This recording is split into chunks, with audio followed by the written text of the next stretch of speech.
from wherever you're watching us. This is the Friday edition of Sports Tonight. My name is Yemi Adebayo. There's so much to talk about on the show tonight, and of course we'll be doing justice to all the issues in the exciting and fast-paced world of sports. You already know what is going on in FIFA. We'll be talking about that on the show tonight. We'll be talking about the elections. We'll also be talking about someone who seems to be paying the price for misconduct. We'll be talking about that on the show. Well, we'll spare a thought for athletics in Africa. The scourge of doping gets our attention on the show as well. We'll also talk about our teams on the continent. It wasn't a good one today for the the elephants that I was talking about, Ayimba of Aba. It wasn't a good one for them. We'll talk about that on the show.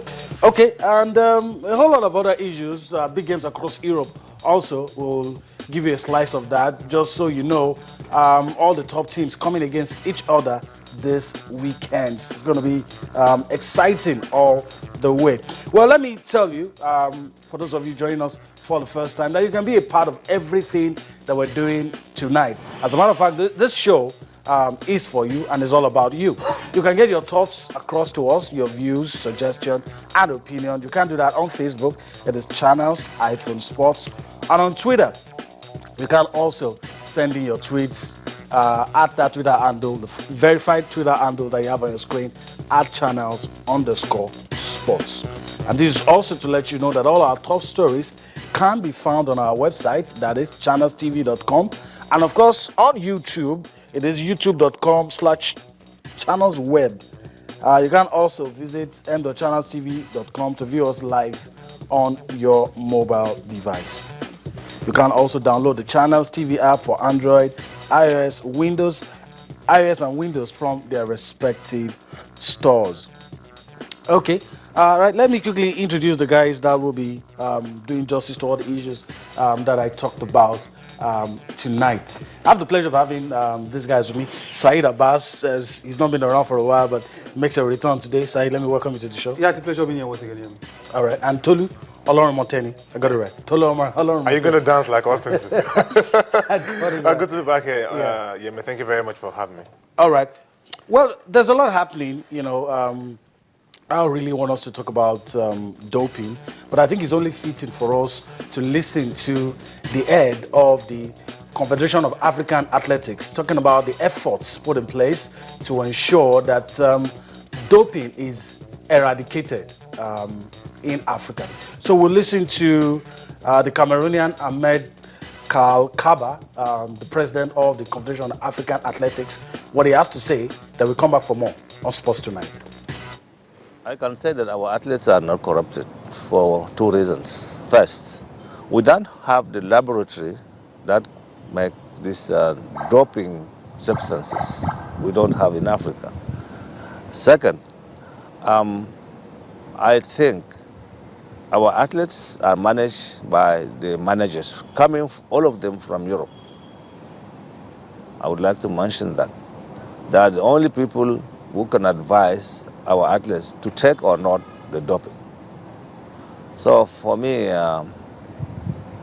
I don't believe that we can consider Kenyan athletes or the Ethiopian athletes are the doped athletes. And we will fight against very strongly doping in Africa. The media are saying things. This is because Kenya is one of the strongest countries in athletics. Maybe this is because Kenya, for the first time, emerged first country from Africa in the World Championship last year. We can consider all those situations, and we will fight to protect the pride of our continent. All right, welcome back. Ahmed Kaliba there, the Cameroonian. He is the president of the Confederation of African Athletics. Guys, let's really talk about this. His words, well, I don't know if it sounds convincing to you, but you know, some weeks back we had 8 Nigerians handed bans, some 4 years, some 8 years, and the scourge of doping seems to have come. I don't want to say come to stay, but it's raising its ugly head. It's raising its ugly head, and Kenya in the spotlight also for wrong reasons. So we're mentioning it, Ethiopia, Kenya, we're mentioning countries. But the question would be, do you think we're doing enough to really educate? Let me start with Tolu. To really educate athletes on the way to go. First and foremost, I think the athletes are educated enough, particularly those of them who have competed at international events like the Olympics and the All-African Games and the Commonwealth Games. I think the athletes know just what to do, and they are also not just competing against other Africans, but against other nationals from different parts of the world. So I would like to believe that, first and foremost, our athletes know exactly what to do. Now, the spotlight has been on Kenya because for a while, the Russian thing didn't just metamorphose. There was something going on the net.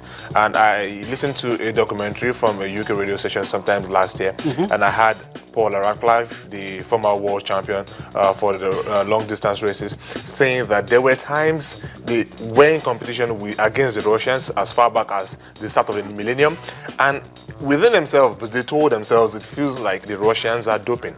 And that was what prompted WADA eventually, after all these years, to look into the Russians. So I think there's this spotlight on the Kenyans and the Ethiopians because of their dominance in the long distance races.